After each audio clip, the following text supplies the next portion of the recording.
First, it's a stupid thing to say. There are about 200,000 Somali Americans, refugees, immigrants, and American-born kids, too. And they came here because they believe that America keeps her promise, that this land is big enough and brave enough to offer safety and dignity and upward mobility to hard workers and big dreamers from around the world. And just think, this guy thinks he's not on CBS anymore because of Donald Trump. Maybe he's not on CBS anymore because he doesn't know what he's talking about.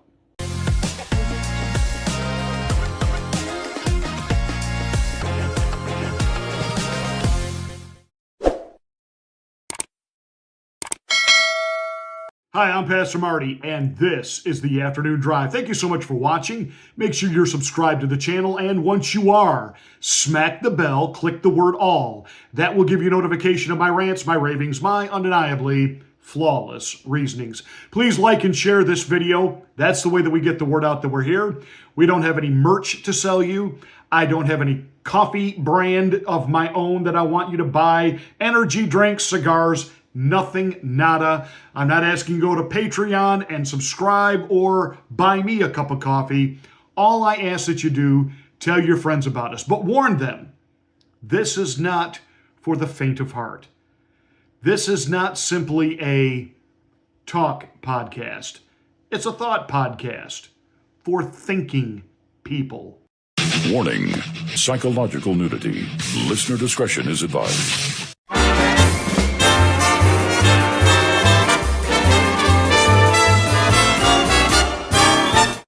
Well, President Trump is drawing the ire of the liberals in this country over comments he has made regarding Somalians. And this all came to a head because $1 billion in fraud has happened in the state of Minnesota under the watchful eye of Governor Tim Walz. $1 billion siphoned out of the welfare programs and sent back to Somalia to terrorist organizations. Way to go. When asked about it on CNN recently, Ilhan Omar, actually looking incredulous that the host on CNN would actually ask her why she think that that was able to happen, she said, well, COVID happened, we weren't prepared, and there weren't enough guardrails set up for the programs we created. Right. There weren't enough rules regulating don't steal. So Donald Trump, as he always does, paints in very broad strokes and basically said, you know, these Somalian people, they got to go. I want them all gone, and we're going to clean out Minnesota. You had the mayor of, Minneapolis go berserk, gave a speech in Somalian and basically telling them, if ICE shows up at the door, call 911. You have the police chief of the city of Minneapolis saying that the police will intervene. What are you going to do? The police don't have any jurisdiction over federal ICE agents. You're not going to stop this. What you are going to do is create more dangerous situations where you think that the people are going to think that you are sanctioning them and emboldening them to actually take matters into their own hands, and it's going to get real ugly real fast, and it's all on Tim Walz, the mayor, and the police chief in Minneapolis. That said, let's take a look now as the liberals circle the wagons because their new cause is, at all costs, they must defend the Somali people. First, it's a stupid thing to say. There are about 200,000 Somali Americans, refugees, immigrants, and American-born kids, too. And they came here because they believe that America keeps her promise, that this land is big enough and brave enough to offer safety and dignity and upward mobility to hard workers and big dreamers from around the world. Says nowhere in any legal document of the United States government that anybody who wants to work hard can just come here. That little sentiment is not in the Declaration of Independence. It is not in the Constitution. It is not in federal law. It is from a poem that was placed as a plaque in the Statue of Liberty, written by a French socialist. It's not an actual American creed give us your poor, give us your insane asylum escapees, give us your rapists, your drug dealers, your thugs, and every other miscreant you want out of your country, please send them here. There's no federal law on that. In fact, when the Pilgrims first got here, they set up some rules of who was allowed to come and not come. Congress in 1790 established the Immigration Act, and it was very strict on who could and could not come, and it was even in matters of not only work and ethics and assimilation, but also faith. There's a reason that for the first almost 200 years of this nation, there were literally few, if almost no, Muslims here. By the way, before you get outraged, Christian, you don't want to make him here. You do know that Muslim nations don't want Christians there, right? And they don't just make it uncomfortable for Christians there, they execute them. And you can be an American in a Muslim country, and if they think in any way that you are having a conversation with someone and trying to proselytize them and convert them to Christianity, well, you know what? Your American citizenship be, and they will arrest you, torture you, and maybe even off you. So keep that in mind. And the Christians who have been slaughtered in places like Somalia. So before you give me this bleeding heart, these are just wonderful people and they're here to work. No, not really. Though that is the spin they're trying to give us now. Somali Americans are working hard. They're starting businesses, paying taxes, raising families. They're here to work. They're here to pay taxes. They're here to be a part of the American dream. Really? Really? Let's take a look, because Democrats, they think that they can spin this one to the American people, and the American people are going to get it, and they're going to rally to the cause and want all these Somali people to stay. Well, Kevin and Lindsay, we are at Hamdi Restaurant on East Lake Street. This is a Somali-owned business, and we talked to the owner, who says he works very hard and pays his dues like many Somalis in the state, and he hopes that the president can recognize it. At Hamdi's Restaurant on East Lake Street, if it's not the smell of grilled meat that lures you in, this is the rice. it's the welcome of the owner. We are working hard, family. We are working 7 days a week. Abdi Shakur Elmi moved to Minnesota from Somalia in the 90s. He and his family have run the restaurant for decades. Like me and my dad, we work very hard every single day. And it's their labor that's being questioned by the President of the United States. These are people that work, they contribute nothing. But that contradicts the research from Concordia University's economist, Dr. Bruce Corey. I can share that information with him, and he probably change his mind. According to his research, Somali income is at least $500 million in Minnesota. They pay $67 million annually in state and local taxes. The estimated impact of these workers, the Somali workers in Minnesota, could be about $8 billion. That's with a B, not an M. And it's the way what they help produce and how that production in turn generates and ripples through the economy. What industry would feel the biggest hit if Somalis were to leave Minnesota? I have a feeling retail probably could be first because of that massive consumer income. Now, and not speaking in blanket terms, do I think that this father and son have this restaurant and they're trying to work? Yeah, I do. However, let's back it up here a little bit. First of all, there was nobody in the restaurant. Did you notice that? I mean, who goes out and eats Somali food? You say I'm mean. You can call me other things, but I mean, really, who goes out and says, you know what, tonight we're going to do Italian, we're going to go, let's do Somali. I want fried goat testicles. I mean, who knows what that mystery meat on the grill there was? And notice what she said. the aroma draws people in and the friendliness draws people in as she's standing in an empty storefront restaurant. I mean, this is how bad the liberal media is. They're not even smart enough to go there when there's actually customers in the place eating. Customers they could talk to who would say things like, we love them, we love their food, we don't want them to be deported and go away. The place was empty. They weren't even bright enough to stage it, like to call back to the station and say, hey, anybody who's not doing anything, get down here, order some food so we see some people, some customers, some activity in here. They didn't even do that. Now, that economist, with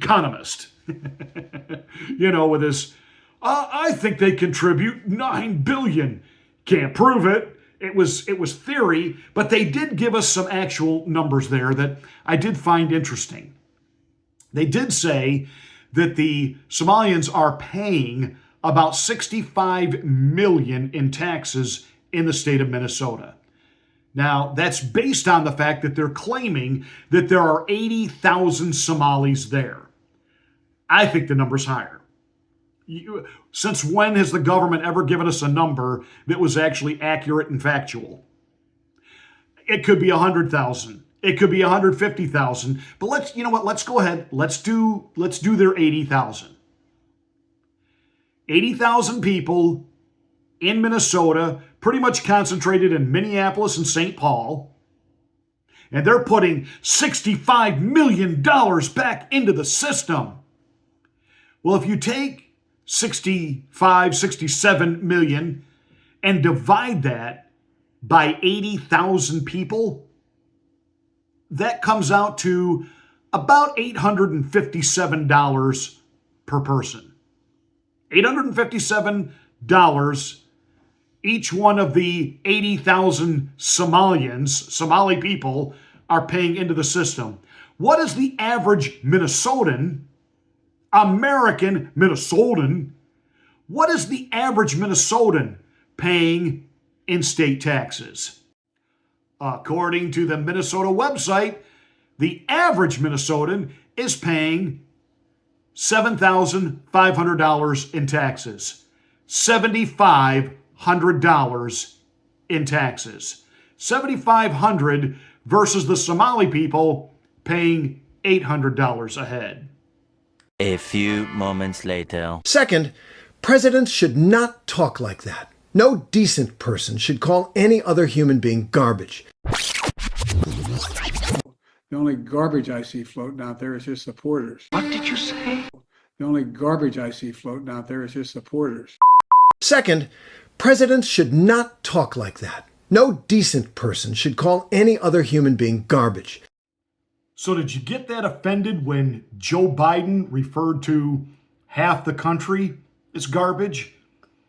Donald Trump calls people who left literally garbage, came here not to assimilate, not to better themselves, not to become American, but to live off of our system.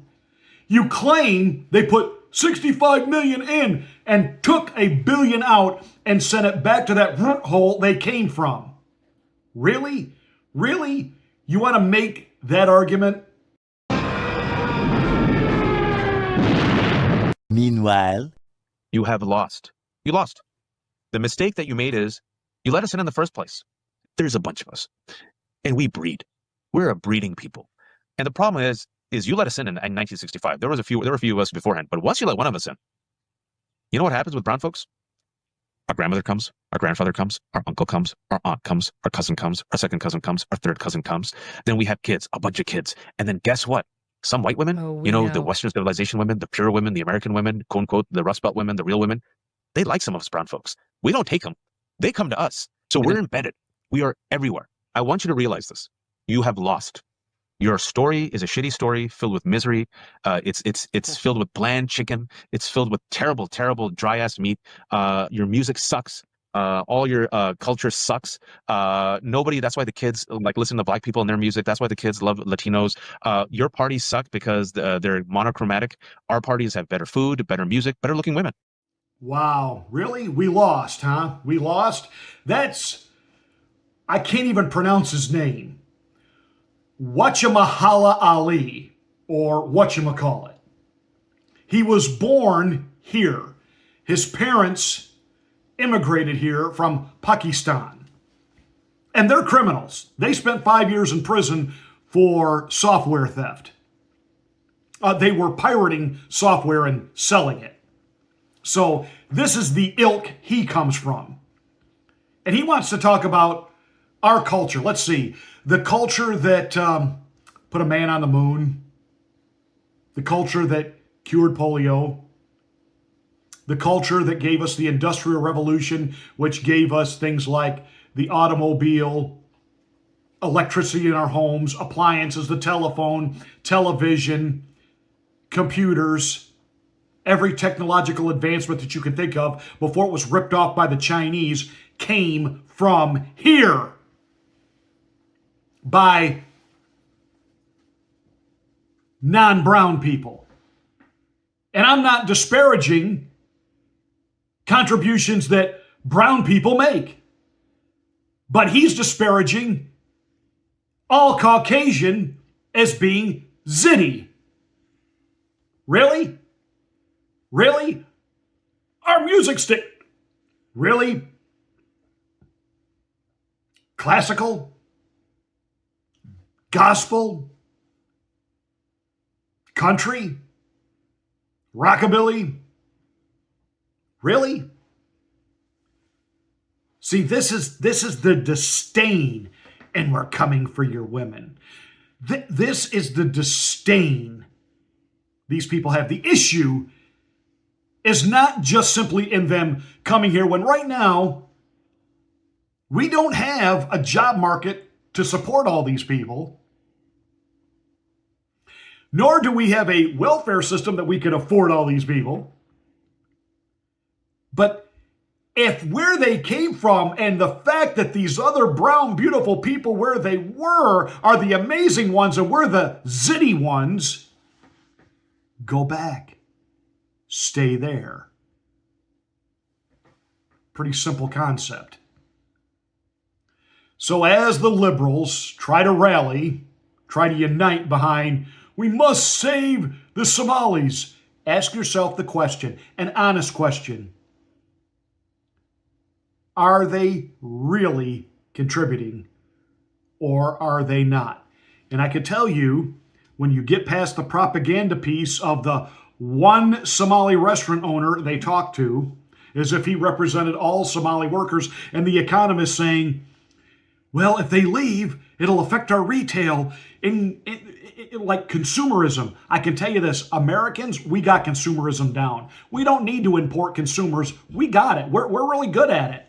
In fact, we zitty people invented faster ways to do it, like Amazon. Retail will be affected? Okay. There no scientists in there, no doctors in there, no great inventions that they've come up with that our country absolutely can't do without. I hear some of the liberals now, in their revisionist history, love to bring up that we brought these Nazi scientists back from Germany. Yes, who put us on the moon. What have your aliens brought us? Besides welfare, rape, violence, and turning the neighborhoods they move into Skid Row.